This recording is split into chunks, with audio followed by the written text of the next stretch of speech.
Hello everybody and welcome to a brand new day of WCS America Premier League round of 32, as today we are hopping into Group D on Tuesday, August the 5th. I'm of course Kevin the Koi, also known as Roddy M, but you guys, you can still call me Roddy. I'm just gonna do this every single day.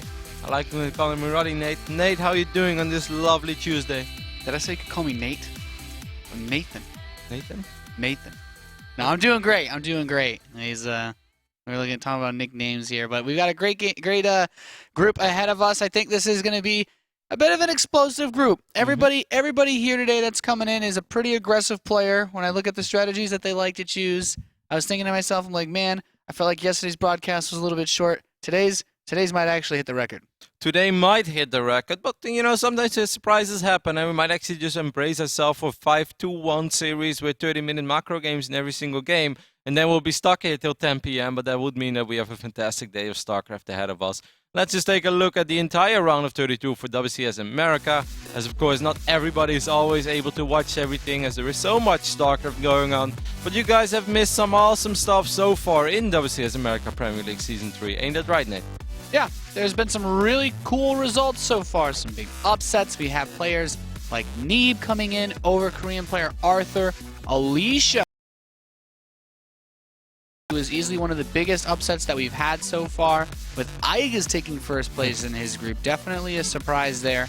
And then Group C yesterday, I don't think too surprising. Polt and Jaedong both played really good games in order to get out of their group, but Polt looked pretty dominating. Yeah, Polt looked dominating in a way that it was surprising, because we expected Group C to be close regardless. Yes, on paper you'd say Polt and Jaedong were the favorites, and they lived up to it. Still, Oz put up a very good fight against Jaedong, and I think in multiple games that he has lost, he came pretty close to winning them as well, and I think some of them he even should have won.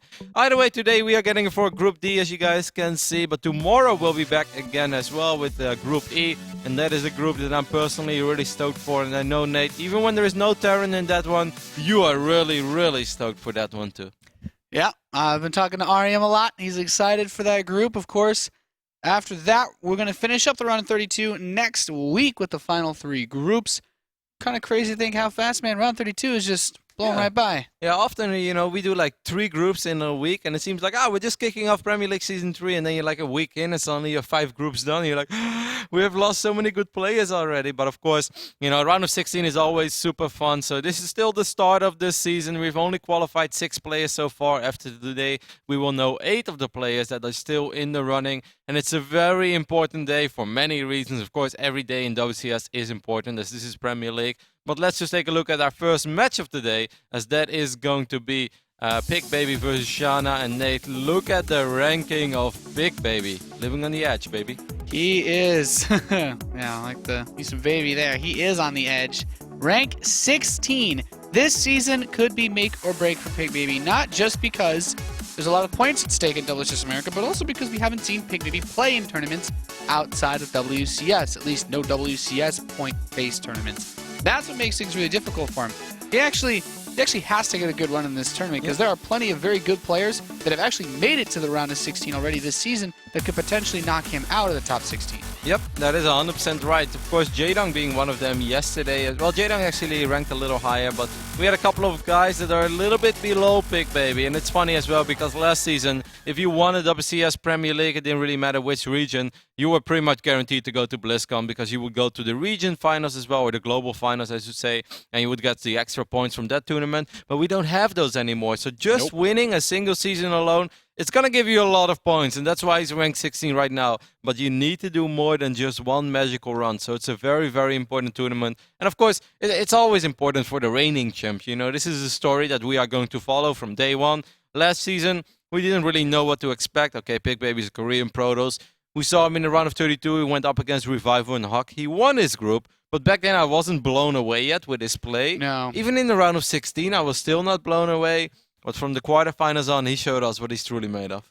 He busted out some crazy builds, I think kind of annihilating Shana on his way to the grand final, where if you guys didn't catch that final between Bomber and Pigbaby, you've seriously missed out. Like, that should be in your top priority of series to go watch. Like, almost like as soon as this broadcast is over, during the breaks, just load up those games and watch them, because you missed one hell of a series. Yeah, that was a great final. Of course, we have another match as well, and that's going to be an exciting TVZ With a North American hope, Ro32 is going to go up against Way Spider Czech. That should be very fun as well. Two guys that love to play aggressive. That's just going to be fireworks all over the place. You know, 4th of July, Nate ain't got nothing on Czech versus Illusion, as I'm expecting Widow Mines and Banelings to blow up a lot of stuff. Even though Czech is a Roach guy as well. Then again, who isn't? We're going to talk more about this match later today.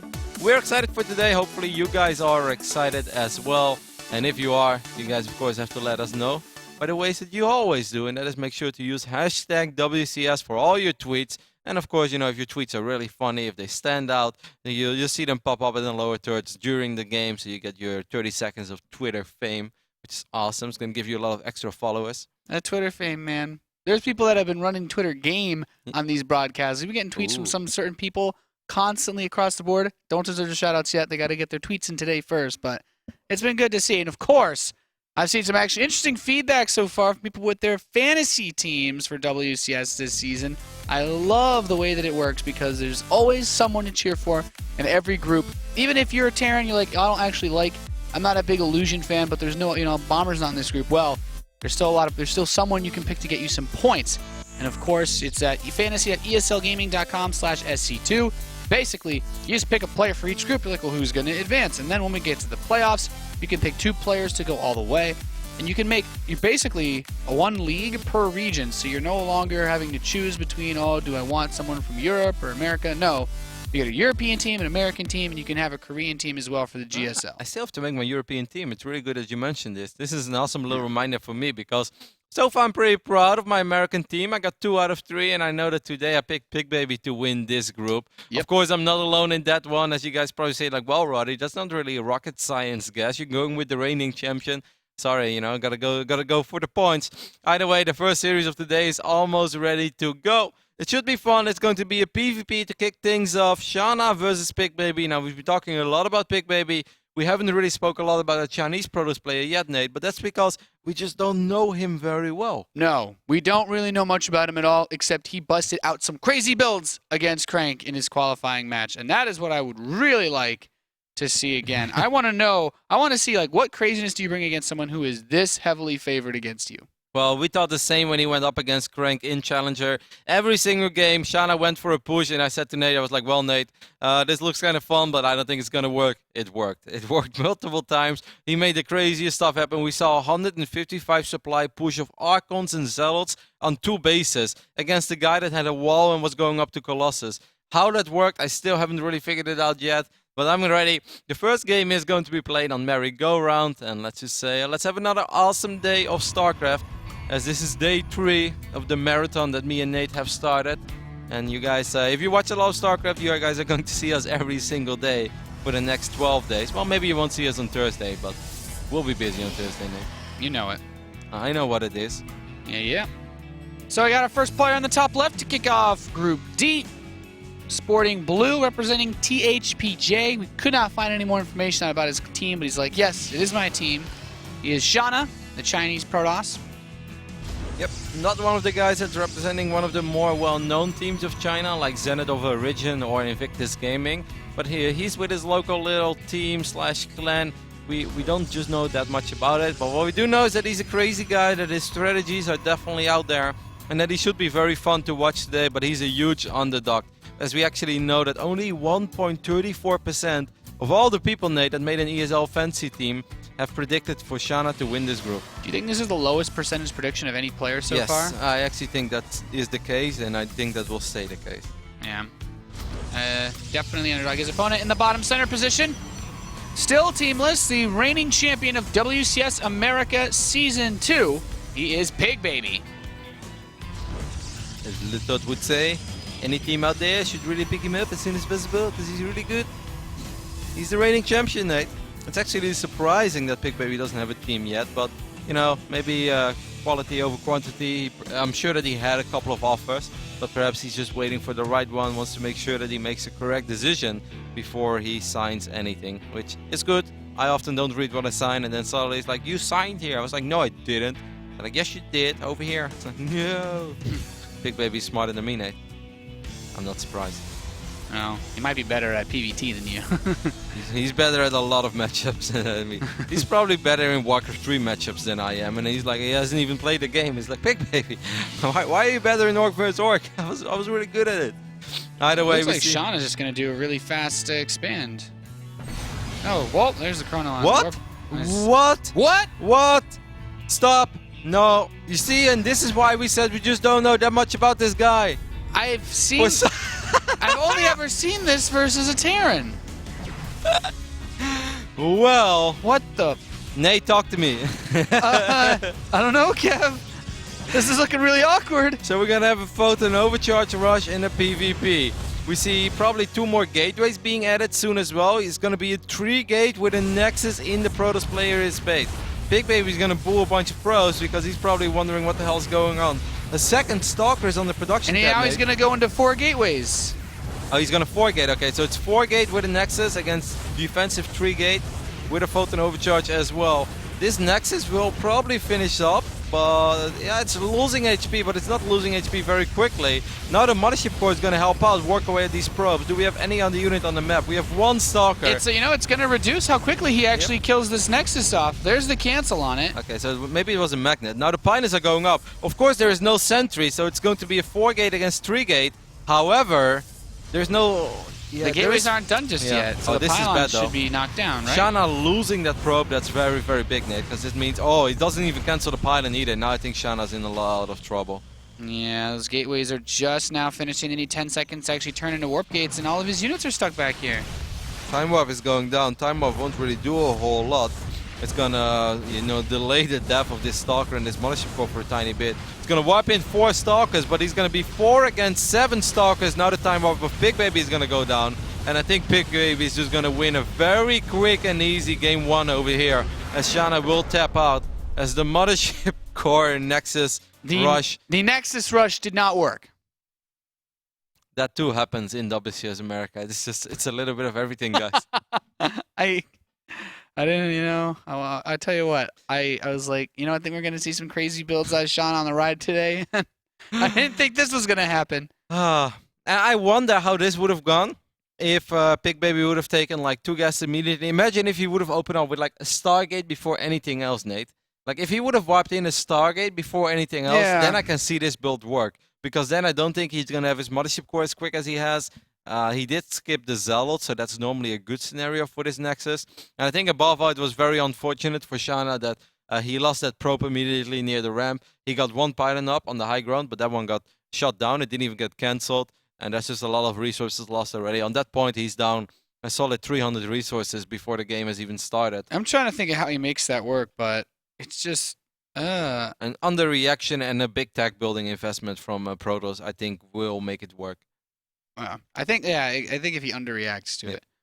But how fast he pulled probes was nice. The Mothership Core actually did a really good job of like buying some time, but if he had been able to get it there faster, maybe he could have bought more time for the Nexus. I think maybe with the Zealot, he would have been able to buy so much time as well. Because, if you're going to have to kill a Zealot with a Stalker, yes, you're going to kill it without losing anything. But a Zealot soaks up so many shots that your Nexus will finish up. And if you ignore the Zealot, well, the Zealot is going to ramp his way through all your probes. So you're kind of forced to take care of that Zealot. If that Nexus finishes, and then you have a Photon Overcharge in your opponent's base while you're going up to 4 gateways. I'm actually so sad right now that we didn't see 2 Nexus shooting at each other with Photon Overcharge.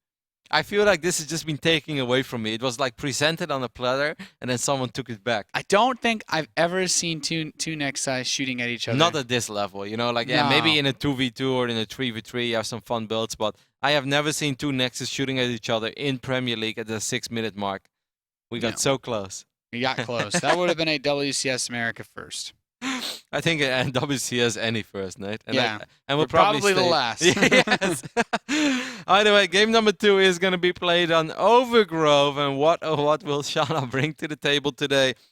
Or bring to the table on Overgrove, as we've already said it in the introduction of today. He's a crazy Protoss. His strategies are definitely out there. These Chinese Protosses all have just absolutely insane builds. Like they all just bring the most ridiculous stuff out here. Well, I'm glad it happened. I would love to see him bring out something as crazy in game number 2, as he is, of course, once more our blue Protoss spawning on the right top side of the map, hailing from China. It is Shana. Shana made it to Premier League by defeating Axiom's Crank 3-1 in one of the biggest upsets we had in Challenger this season. Once again, if you guys have missed those games, I'm not going to say that you missed the highest level of PvP of all time, but the games were definitely very fun because I saw things that I've never seen before, and I always think that's beautiful when I watch as much StarCraft as I do and I play as much as I do. It's always fun to see stuff that you've never seen before. However, Shana did it, Nate. Yeah, you always think, it's like, man, I played like 500 games on ladder this season. Definitely didn't see any proxy nexus. No. But Shana, I mean, if you look at it, you kind of have to do something crazy against someone like Pigbaby, right?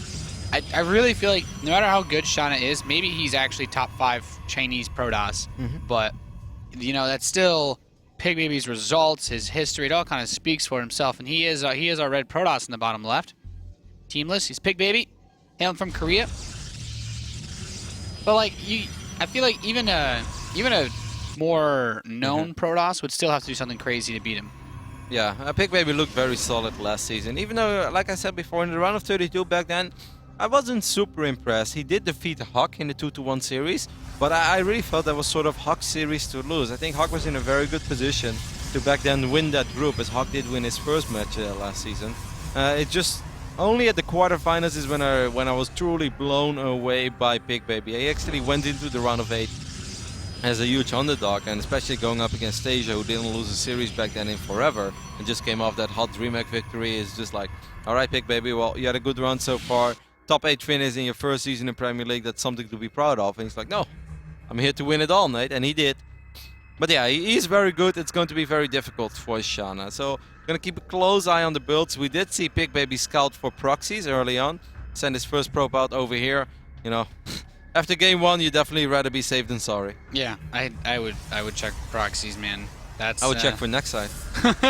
So you go to your natural, like, well, wasn't expecting to see that there. I really love how he said, like, I think Shana's going for a very quick expand. And I was like, that doesn't sound like Shana at all. It's like, well, he's expanding, but he's doing it in Pigbaby's main base. I'm like, he isn't building anything to this mothership core, and he's got 500 minerals. Like, what else is he gonna do? And then I see the next in the production tab. I'm like, oh, and then you looked at his face, and I was like, I'm getting a Stargate feeling perhaps over here from Shana, and I think, you know, Stargate into multiple gateway aggression is definitely something that would be within his ballpark.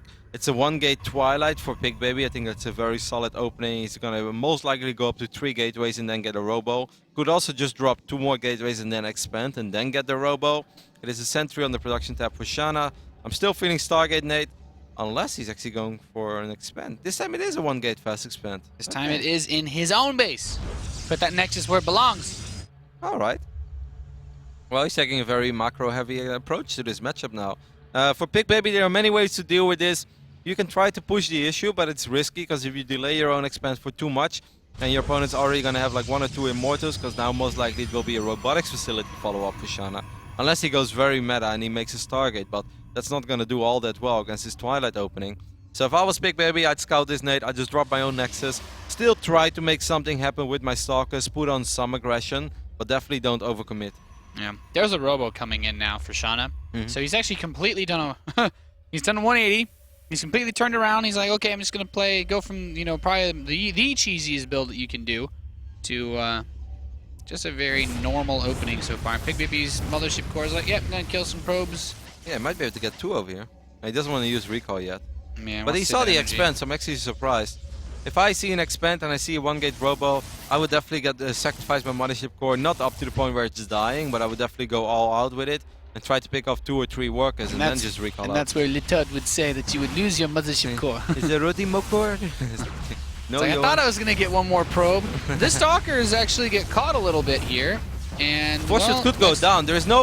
He needs to force overcharge. Yeah, he should try to force field these Stalkers, and Blink isn't done yet. Nope. That's why I thought he should have. He is going to force out a photon overcharge. Does a little bit of work. Loses his mothership core. That's a pretty big deal. And that's a Roddy mothership core right there. Yeah. Well, he was trying to defend. He has to fire up. Snipe probes. Yeah, he really has to fire up an Immortal. He's actually opening up with an Observer. This is really risky. He might just die now. Especially with the Stargate being proxied over here on the right side of the map for Pigbaby. I am not exactly sure about that one, but Pigbaby is going to take a 1-base approach to this. And after killing the mothership core, I don't even mind that much, Nate. The Immortal is so late Shana is still on 1. Okay, he has 2 more gateways now, so he's on 3 gates. But I don't think there's a world where he can defend his Nexus. No, you just gotta hold on, try to deny vision. Oracle, I guess, over here, but I don't think he The needs the Oracle. Oracle or Phoenix. Phoenix builds faster, and Yeah. that gives him high ground vision. He can just jump right up. Yeah, and he can lift up the Immortal. Both would be an okay choice. I think it's going to be an Oracle, but both is fine. Maybe it's a Phoenix. It doesn't even matter. Yeah. He's going to kill this Nexus. That is what matters. Yep. Oracle on the production tab now. And Pigbaby has a probe in his natural. I so wonder he's if ready Pigbaby is expand going to too. YOLO. No. Pigbaby gives me that kind of impression. You know what he might do is that use that Oracle and try to target down the sentries and then blink up. Who knows? Not enough DPS in that. I think he's just going to run to... With no Mothership core, I actually think he can just go for the mineral line. Yep, he should go for the mineral line. And then he can do stuff in the front as well. Here, the Zealots are doing a good job. That's a very random force field for Shana. Pigbaby so far all over this best of 3. Has only lost 2 units in this entire game. It's just slowly but steady picking the Chinese Protoss player apart with excellent play. Here comes that Oracle hammering his way through this exposed mineral line. Where is the Mothership core? It's still dead. And this actually allows Pigbaby to just run up that ramp as well if he wants to. Yep. Oh my god. He has now killed enough probes to cause Shana to have optimal saturation in his main base. 13 workers have gone down for Shana already. He's only down 4 pros, but of course, you know, Pigbaby is getting his second base as well. He is now 2 getting his robotics facility. This proxy Stargate was a little strange, was a little different, but in the end, it almost feels like it didn't really matter what he did. And now Shana is contained. Like, how is Shana gonna leave his main base, Nate? He needs to get a robotics bay or a warp prism to ever leave his main base, or a Twilight Concept, but he barely has any Stalkers, so why would you ever gonna go for Blink Stalkers now? Against an opponent who already has so many more. Yeah, he Pigbaby warps is... in 2 Zealots down in the bottom Yeah. of his base, but these guys are actually going to get found. Oh, can the Oracle actually kill Zealots fast enough? I guess it's an Oracle. If these Zealots would work on this pylon, then this Oracle can kill these Zealots. The Zealots are, of course, light armored as well. Oracles actually do crazy Oracles damage. just wreck things. Oh my god. I don't even know why I wasn't sure. Here you go, Nate. Now, it's not a fight we see every day either in PvP, but hey. It happens. It's not often. I'm actually surprised that Pigbaby let Shana go, because he really could have been more annoying. He could have just kept the pressure up a little longer, or not even the pressure, but just to contain. Or the lockdown, as Le Tot would say. Yeah. Man, Le Tot is just giving me a limited amount of, or an unlimited amount of inspiration. He is slowly becoming the most referenced commentator in all of StarCraft, actually. He's becoming the most referenced guy in the world. I don't think I can watch StarCraft tournament without someone making a Todd joke. That's when you know you made it. So Pigbaby, he's starting to crank out Immortals of his own, but this 2-base saturation already being set up is so nice from Forge and a Robo Bay. The Oracle zips by, is like, yeah, your natural's not even done again yet. And Shana, well, when you're down 30 probes to 42, you know you're not in a fun spot, Roddy.